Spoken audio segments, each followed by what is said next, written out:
ವೀಕ್ಷಕರೇ ನಮಸ್ಕಾರ. ನಾನು ನಿಮ್ಮ ನಾಗರಾಜ್ ಚೋಳೂರ್, ಪ್ರಖ್ಯಾತ ಜ್ಯೋತಿಷಿ, ವಾಸ್ತು ಹಾಗೂ ಸಂಖ್ಯಾಶಾಸ್ತ್ರಜ್ಞರು ಮಾತನಾಡ್ತಾ ಇರ್ತಕ್ಕಂಥದ್ದು. ವೀಕ್ಷಕರೇ, ಇವತ್ತಿನ ಸಂಚಿಕೆಯಲ್ಲಿ ಒಂದು ಸ್ಥಳ ಪರಿಶೀಲನೆಯಲ್ಲಿ ಆದಂಥ ವಿಚಾರದ ಬಗ್ಗೆ ತಿಳಿಸ್ಕೊಡ್ತಾ ಇದ್ದೀನಿ. ಇವರು ನನಗೆ 2-3 ಸತಿ ಫೋನ್ ಕರೆ ಮಾಡ್ತಾರೆ. ನಮ್ಮದೊಂದು ಮನೆ ಕಟ್ಟಲಿಕ್ಕಿದೆ, ಸ್ಥಳ ನೋಡಿ ನಮಗೊಂದು ಪ್ಲ್ಯಾನ್ ಮಾಡಿಕೊಡಿ ಅಂತೇಳಿ ಫೋನ್ ಮಾಡ್ತಾರೆ. ಇವರು ಪೊಲೀಸ್ ಡಿಪಾರ್ಟ್ಮೆಂಟ್ನಲ್ಲಿದ್ದಾರೆ. ಒಂದಿನ ಮತ್ತೆ ಕಾಲ್ ಮಾಡಿ ನನ್ನ ಕಚೇರಿ ಹತ್ರ ಬಂದು ಅಲ್ಲಿಂದ ಇವರ ಬೈಕಲ್ಲಿ ಯಲ್ಲಾಪುರದ ಹತ್ರ ಸ್ಥಳ ತೋರಿಸ್ಲಿಕ್ಕೆ ಕರ್ಕೊಂಡು ಹೋಗ್ತಾರೆ. ಆ ಸ್ಥಳ ಪಶ್ಚಿಮಕ್ಕೆ ರೋಡ್ ಇದೆ. ಪೂರ್ವ, ಈಶಾನ್ಯ, ಉತ್ತರದಲ್ಲೆಲ್ಲ ಬೇರೆಯವರ ಮನೆಗಳಿದೆ. ದಕ್ಷಿಣದಲ್ಲೂ ಸ್ವಲ್ಪ ಸ್ಥಳ ಕಡಿಮೆ ಇದೆ. ಹೀಗಾಗಿ ಅವರು ಆ ಸ್ಥಳವನ್ನು ತೋರಿಸಿದ ನಂತರ ಆ ಸ್ಥಳದ ವಿಚಾರವನ್ನು ತಿಳ್ಕೊಂಡು ಇಲ್ಲಿ ಮನೆ ಕಟ್ಟಬೇಕು ಅಂತ ಇದ್ದೇವೆ, ನಮಗೊಂದು ಪ್ಲ್ಯಾನ್ ಮಾಡಿಕೊಡಿ ಅಂತೇಳಿ ಸಲಹೆಯನ್ನು ಕೇಳ್ತಾರೆ. ಒಂದು ವಿಶೇಷ ಏನು ಅಂತಂದರೆ, ಸಾಕಷ್ಟು ವಿಚಾರಗಳನ್ನು ಅವರು ವಾಸ್ತು ಬಗ್ಗೆ ತಿಳ್ಕೊಂಡಿದ್ದಾರೆ. ಬಟ್ ಅವರ ಮನೆಯವರ ಹೆಸರಿಗೆ ಸಿಂಹ ರಾಶಿ, ಈ ಪಶ್ಚಿಮ ದಿಕ್ಕು ಆಗಿ ಬರಲ್ಲ. ಅವರ ಯಜಮಾನರಿಗೆ ಪಶ್ಚಿಮ ದಿಕ್ಕು ಆಗಿ ಬರ್ತದೆ. ಇಲ್ಲಿ ಆ ಪ್ಲ್ಯಾನಿಂಗ್ ಬಗ್ಗೆ ಎಲ್ಲ ಡಿಸ್ಕಷನ್ ಎಲ್ಲ ಮಾಡಿದಾಗ ಪಶ್ಚಿಮದಲ್ಲಿ ಸ್ವಲ್ಪ ಕಡಿಮೆ ಜಾಗ ಬಿಡಬೇಕು ಅಂತ ಎಲ್ಲ ಡಿಸ್ಕಷನ್ ಆದಮೇಲೆ ಈಶಾನ್ಯ, ಪೂರ್ವ, ಉತ್ತರದಲ್ಲಿ ನಿಮಗೆ ಆ ಕಡೆಯಿಂದ ಸಿಗ್ತಕ್ಕಂಥ ಯಾವುದೇ ಪಾಸಿಟಿವಿಟಿ ಸಿಗೋದಿಲ್ಲ ಅಂತಕ್ಕಂಥ ಮಾಹಿತಿಗಳು ಸಿಕ್ತು. ಅಂದರೆ ಬೇರೆಯವ್ರ ಮನೆ ಇವರ ಪೂರ್ವದಲ್ಲಿ ಮತ್ತು ಉತ್ತರ ಈಶಾನ್ಯಕ್ಕೆ ಸಂಬಂಧಪಟ್ಟಾಗೂ ಇನ್ನೊಂದು ಮನೆ ಗಟ್ಟಿಯಾಗಿದೆ. ಹಾಗಾಗಿ 30-40 ಸೈಟ್ ಇರೋದು.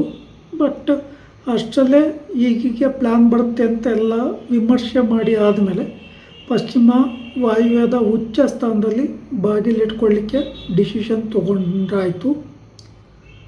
ಆಗ ಪಶ್ಚಿಮ ದಿಕ್ಕು ಅವರ ಶ್ರೀಮತಿಯವರ ಹೆಸರಿಗೆ ಆಗಿ ಬರಲ್ಲ ಅಂತಂದಾಗ ಒಂಚೂರು ಕಸಿವಿಸಿ ಆದರೂ ಈ ಸ್ಥಳವನ್ನು ತೆಗೆದುಕೊಳ್ತಕ್ಕಂಥ ಒಂದು ಸಂದರ್ಭದಲ್ಲಿ ಬೇರೆಯವರನ್ನು ವಿಚಾರಿಸಿ ಕೇಳಿದ್ದಾರೆ. ಅವರು ಏನಿಲ್ಲ ತಗೋಬೋದು, ನೀವು ಮನೆ ಎಲ್ಲ ಕಟ್ಕೋಬೋದು ಅಂತ ಹೇಳಿದರು. ಅವರು ದಾರಿ ತಪ್ಪಿಸಿದ ಮೇಲೆ ಇವರು ಆ ಸ್ಥಳವನ್ನೆಲ್ಲ ತೆಗೆದುಕೊಂಡು ರಿಜಿಸ್ಟ್ರೇಷನ್ ಎಲ್ಲ ಮಾಡಿಕೊಂಡಿದ್ರು. ಅಂತಿಮವಾಗಿ ಮನೆ ಕಟ್ಟಬೇಕು ಅನ್ನೋ ಸಿದ್ಧತೆಗೆ ಬಂದಾಗ ಈ ವಿಚಾರ ಗೊತ್ತಾದಾಗ ಆಗ ಏನು ಮಾಡಬೇಕಂತೇಳಿ ಗೊತ್ತಾಗಲಿಲ್ಲ. ಅಲ್ಲಿ ಈ ಸೈಟಲ್ಲಿ ಉತ್ತರ ಈಶಾನ್ಯದಲ್ಲಿ ಬಾಗಿಲನ್ನು ಕೊಟ್ಟಾಗ ಸ್ಪೇಸು ಕಡಿಮೆ ಆಗ್ತದೆ. ಈ ಕಡೆಗೆಲ್ಲ ಪಶ್ಚಿಮದಲ್ಲಿ ಪಾರ್ಕಿಂಗ್ ಎಲ್ಲ ಜಾಸ್ತಿ ಬೇಕು ಅಂತ ಅಂದಾಗ ಸೊ ಅಳತೆಗಳು ಮತ್ತು ಇವರ ಪ್ಲ್ಯಾನು ಎಲ್ಲ ಗೊಂದಲ ಆಯಿತು. ಅಂದರೆ ಇವರು ಅಂದ್ಕೊಂಡ ರೀತಿಲಿ ಪ್ಲ್ಯಾನ್ ಸಿಗ್ತಾಯಿಲ್ಲ. ಇವರು ಪಶ್ಚಿಮಕ್ಕೆ ಬಾಗಿಲಿಟ್ಕೊಂಡು ಪಾರ್ಕಿಂಗ್ ಎಲ್ಲ ಮಾಡ್ಕೋಬೋದು ಅಂತ ಅಂದ್ಕೊಂಡಿದ್ರು. ಇವರ ಹೆಸರಿಗೆ ಆಗಿ ಬರಲ್ಲ ಅಂತ ಅಂದಾಗ ಸ್ವಲ್ಪ ಟೆನ್ಷನ್ ಒಳಗಾದರು. ಅನಂತರ ನನಗೆ ಸರ್, ನಾವು ಯೋಚನೆ ಮಾಡಿ ತಿಳಿಸ್ತೀವಿ ನಿಮಗೆ, ನಮಗೆ ಬೇರೆಯವರೊಬ್ಬರು ಪಶ್ಚಿಮ ದಿಕ್ಕು ನಮ್ಮ ಮನೆಯವ್ರಿಗೆ ಆಗಿ ಬರುತ್ತೆ ಅಂತ ಹೇಳಿದರು ಅಂಥೇಳಿ ನನ್ನಲ್ಲಿ ರಿಕ್ವೆಸ್ಟ್ ಮಾಡಿಕೊಂಡ್ರು. ಅನಂತರ ಸರಿ ಸರ್, ನಿಮಗೆ ಯಾವಾಗ ಅವಶ್ಯಕತೆ ಇತ್ತೋ ಆವಾಗ ಕರೆ ಮಾಡಿ ಅಂತೇಳಿ ತಿಳಿಸಿದ್ದೇನೆ. ವಿಪರ್ಯಾಸ ನೋಡಿ, ಲಕ್ಷಾಂತರ ರೂಪಾಯಿ ಕೊಟ್ಟು ನಾವೊಂದು ಸೈಟನ್ನು ಖರೀದಿಸುವ ಸಂದರ್ಭಗಳಲ್ಲಿ ಸರಿಯಾದ ಮಾಹಿತಿಗಳು ಇಲ್ಲದೇ ಇದ್ದರೆ ಎಷ್ಟೆಲ್ಲ ಸಮಸ್ಯೆಗಳು ಉಂಟಾಗ್ತವೆ ಅಂತೇಳಿ ಅದು ಮೊದಲು ಸೈಟ್ ಸಿಗೋದಕ್ಕೆ ಮುಂಚೆನೇ ಗೊತ್ತಿದ್ದರೆ ಭಾಳ ಉತ್ತಮ. ಹಿಂಗೆ ಸಡನ್ನಾಗೆ ಸೈಟು ತೆಗೆದುಕೊಂಡು ಮನೆ ಕಟ್ಟಲಿಕ್ಕೆ ಹೋದಂಥ ಸಂದರ್ಭಗಳಲ್ಲಿ ಗಡಿಬಿಡಿ ಆದರೆ ಮನೆಯೂ ಕಟ್ಟಕ್ಕೆ ಮನಸ್ಸು ಬರೋದಿಲ್ಲ. ಹಾಗೆ ಮನೆ ಕಟ್ಕೊಂಡ್ರೂ ಅದರಿಂದ ಪಾಸಿಟಿವ್ ಎನರ್ಜಿ ಸಿಗೋದಿಲ್ಲ.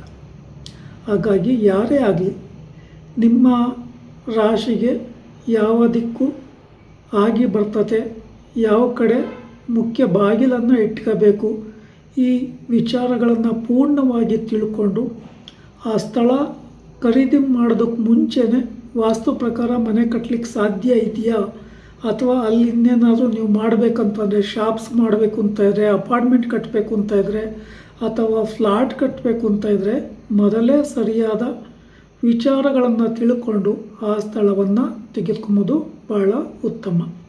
ಕೆಲವೊಂದು ಸಂದರ್ಭಗಳಲ್ಲಿ ಆ ಸ್ಥಳ ನಿಮಗೆ ಪಾಸಿಟಿವ್ ಆಗಿದ್ದಾಗ ನೀವು 2-3 ಅಂತಸ್ತಿನ ಮನೆ ಕಟ್ಟಿದರೂ ತಪ್ಪೇನಿಲ್ಲ. ಇವ್ರದ್ದು ಅದೇ ಪ್ಲ್ಯಾನಲ್ಲಿತ್ತು. ಕೆಳಗಡೆಗೆ ಬಾಡಿಗೆಗೆ ಮನೆ ಕೊಟ್ಟು ಮೇಲ್ಗಡೆಗೆ ಇನ್ನೊಂದು ಮನೆಯನ್ನು ಇವ್ರಿಗೆ ಕಟ್ಕೋಬೇಕು ಅಂತ ಇದ್ದರು.